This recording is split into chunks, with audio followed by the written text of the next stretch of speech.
Want to make YouTube thumbnails in minute from Canva? In this video, I will guide you step by step on how you can do that. First of all, you want to open the Canva app or open up any web browser and head over to canva.com. Make sure to log into your account.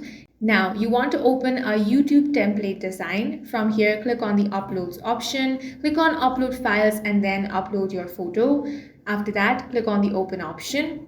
Once the photo has been uploaded, you want to resize it. Then you want to make a copy of that. For that, right click and click on the copy option. Then click on add page and then simply paste it over here. After that, you can enter whatever text you want on your YouTube thumbnail. Now for the second picture, you want to remove the background. For that, click on BG remover. Once the background has been removed, you simply want to copy it and then drag it to the first page.